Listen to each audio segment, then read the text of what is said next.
Hello, lip syncers. My name is Lethal Injection, and I am your guest judge for glorious Swansong week. Now, as to why, I'm sure I can't guess, but maybe Tony just has a sense of humor. So, when I think of a Swansong performance, for me, it's definitely something that you want to leave your mark with on the competition. It's your last thing that you get to say, and you really want it to have impact. And so that's what I was thinking, it's what I had in mind as I was watching everybody's videos, and I have some thoughts. So I'm going to get right into critiques. So starting with Dixon, when I saw the video start, I was like, oh, okay, she's sitting down. You know, it can be emotionally stunting, but I definitely think that the emotion was still there. I liked your choice of song. It definitely had that sort of emotional heartstrings, like sort of, not woe is me, but like reminiscing on what if I'd done things differently? It worked really well, and I definitely think it was a good lip sync. I think maybe you could work on actually toning it back a little bit. I think you were sort of overacting, and it sort of took away sometimes because your style is so very animated, facey, that I think with this song in particular and sort of the mood you were setting, you wanted to bring it back a little bit and sort of be a little more reserved, especially with that song choice. But I still think it was really good, and I think the props you had were really funny. You're always really funny even when it's a sad swan song type. So I think, definitely a good job this week, and it was one of my favorites. Moving on to Eonto. So when I was watching this, I mean, as always, just great cinematography. I know that's like what you do, but it's just the song choice didn't really go for me. I know it was a play on when you got eliminated, I think, with the Fireflies, and it's just, that song just, I didn't particularly care for it. You sold it, and I really liked the props you had as well with the notes and everything. It was very like 2010, like YouTube, like I'm not talking, but I have all these cards saying everything. It brought me there, but it's just that song didn't really sell the concept of a swan song. The editing was very good on it, and everything else did except the song, which is a real bummer for me because everything else was so good. But I get the point you were trying to make, it just wasn't my particular favorite. Moving on to Electra. So the whole idea of you sort of getting ready for Show Must Go On, and it made a whole lot of sense with what you were trying to convey with a swan song. Now, it can always hamstring you when your focus is not on the camera or the audience, and I think sometimes this sort of didn't help you in that regard. There have been mirror lip syncs before, it's just they're generally a lot closer, a lot more intimate, and in this case it didn't quite work for me because you were very much focused on the makeup because you had a lot to get done. Like, you started like maybe half in face. So I think that sort of hamstrung you, and especially like going into the closet to get the coat. I think had you had things easier to put on, like production-wise, I think that might have helped you as well because it made you seem either a bit unsure or a bit unprepared, like with the motions and the fluidity of the lip sync. But I still think it was a good song choice. I don't know why, I thought maybe Don't Stop Me Now might have been a bit better because it's more about like overcoming and not being stopped by anything, like don't stop me now. Yeah, but I definitely still think that the Show Must Go On was good. It's just you could have pushed it further, I think, and definitely had more connection with the audience, but it was still good. You're a good lip syncer, just maybe not your best. Moving on to Theo. So I love Rainbow. I mean, it's called Rainbow. The whole album that Kesha did, amazing. This song, I get the vibe you were going for. It was sort of just pretty calm. I mean, Rainbow as a song it's not praying. And I think that's what I definitely first thought when I heard it. I was like, oh, huh, okay. It was still a good lip sync, but it didn't have like the power or the emotion, I think, that something like Praying would have had, even in the context of doing a swan song. So I definitely think that sort of hamstrung you, even though the background and the whole editing, the color change, it was really cool.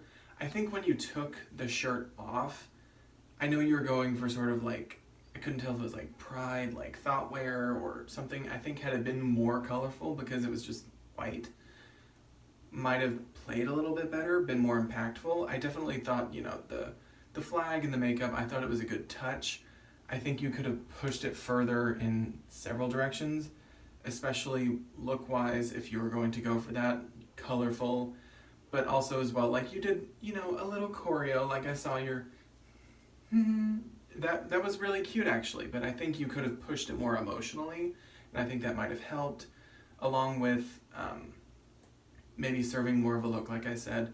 But also, if I have a note, and I think we've talked about this, I'm not sure, but moving your camera up, it makes it easier to lip sync into. Right now, well, I can't really do it because mine is like up on the wall, but you're sort of lip syncing down, and it's a weird energy. I think if you did it, either straight on or just a little bit up, it just creates more of like you're talking to an audience or a person, put your colors on, girl. See, I'm telling you, because you're right there, like at my level. I'm not talking down into the camera or the microphone or whatever.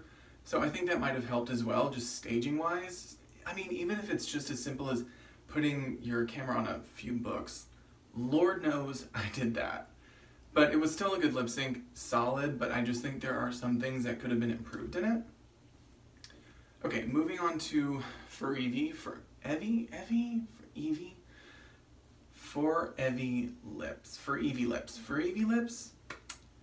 Said it 20 million times, that's what I'm gonna go with.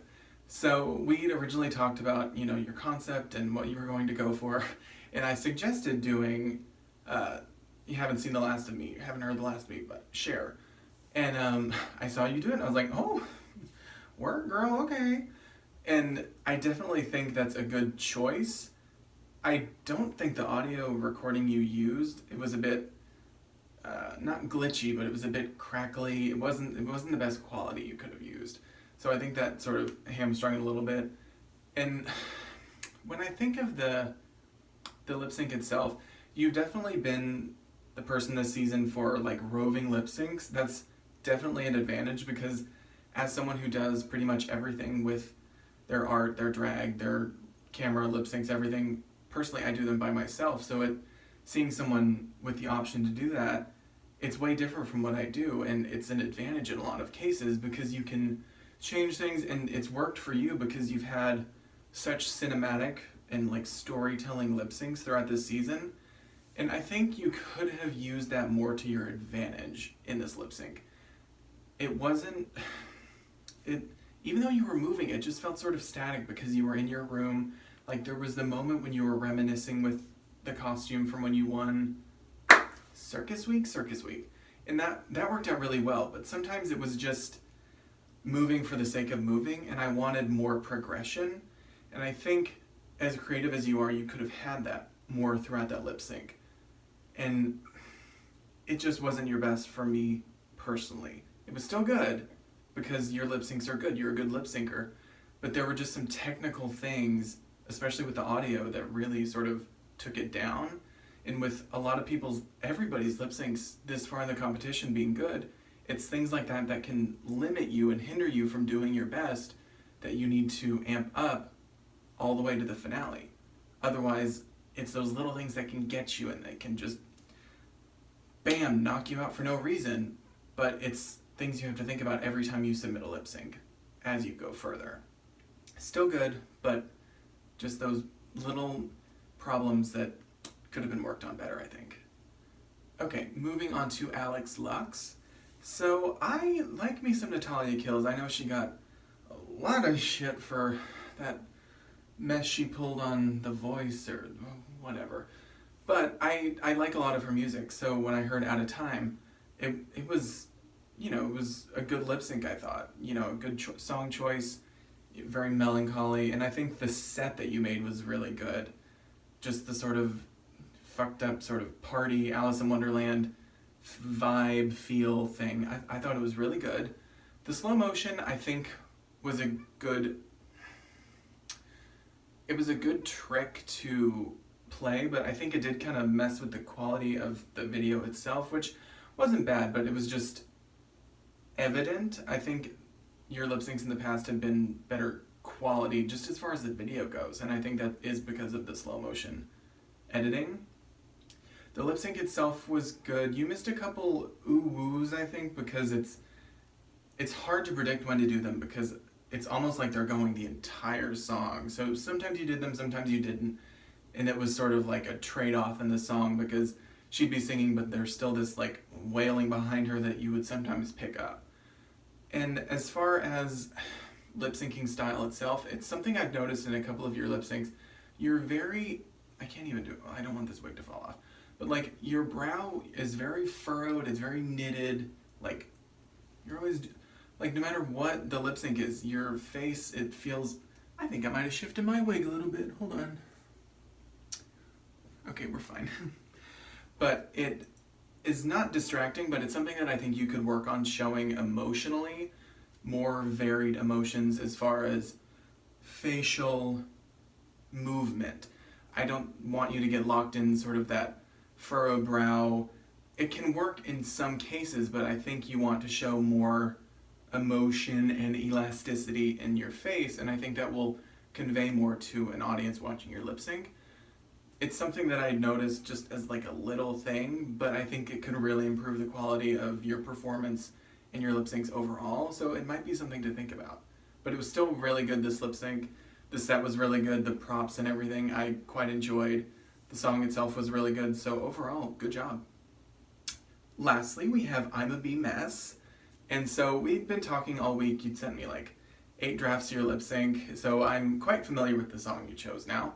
And I think it was definitely a good one for Swansong week. It was, you know, I'll spend my week, all that.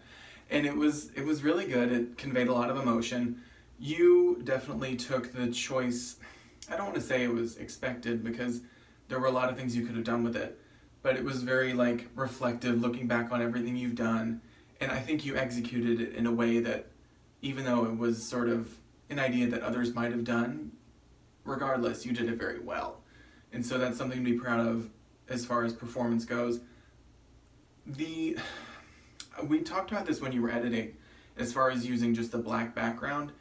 It wasn't as impactful for me had you done more like of a background change, a color change. Like we talked about, maybe you standing in front of a window to do it or something like that.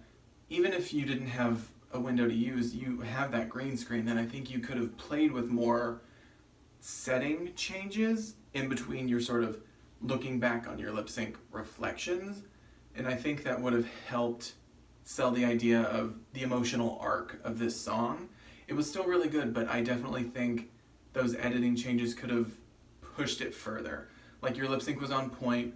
The look was, I mean, you were playing somebody who was obviously not at their best. So the makeup was of course smudged and, you know, you just didn't, you know, weren't serving quite the same look because you were pretending you'd just been eliminated, which totally makes sense. But I do think that had you played it up more with the setting, it would have pushed it further emotionally and would have taken it to a different place, I think. Because that song isn't just about being, you know, down in the dumps. It isn't. It's about, you know, breaking away. And I think had you illustrated that more, it would have been more effective. Especially, you know, for me personally, in my opinion. But I still think it was a really good lip sync, and that you should definitely be proud of the work you've done and looking back at the work you've done in this competition like you did in your video. So I think, you know, overall, good job. So, looking at the contestants this week, the submissions, I had already ranked them and sent them to Tony, but I did want to just, you know, put my votes on video. So in third place, I had Dixon. In second place, I had I'm a Bee Mess. And in first place for this week, for Glorious Swansong Week, my vote was for Alex Lux. So congratulations, you know, for getting my vote, I guess. I don't know if whoever I picked is going to win, but we'll see. I actually don't know, so if that was a lie, that was a lie. But honestly, good job everybody this week. Such strong work, such strong lip syncs. It really is getting down to the wire, so little things like it seems really nitpicky, but it's those little differences that can make the difference between staying another week or going home for some bullshit reason. It may seem like bullshit, but everybody's so good that it comes down to that. So that is definitely something to keep in mind, just those little things. Anything you can do to be extra, anything you can do to push it over the edge, you need to do it at this point, because there are no longer, I was told I don't get a save. I think that's horse shit. Of course I don't. Why would I? But you don't have any saves anymore from, this week onward. So it all has to be you. You can't be saved by anybody else. It's your own work. So I definitely want everybody to keep pushing it, keep doing their best, and make it all the way to the end, because I think everybody left has the ability to push it and make it to the top 3, 4, the finale, whatever it is. And I think you should all keep that in mind and not give up, and to keep doing your best and pushing forward. So with that, I'm going to get out of this hot-ass bathroom because my forehead's sweating, and I don't know if you can see that on camera, but I'm going to pretend you can't. So I'm going to leave you with all that I've said. I leave it on the table. I'm not going to edit this video at all because I'm a lazy bitch, and I didn't even want to put on nails. But I love you all, and thank you, Tony, for asking me to guest judge this week. It's been an honor. Painting at, the fuck time is it? 4 p.m. And I just want to wish everybody luck in the rest of this competition, and I don't know, take care. Love yourself. Love everybody else. Goodbye, everybody. Love y'all.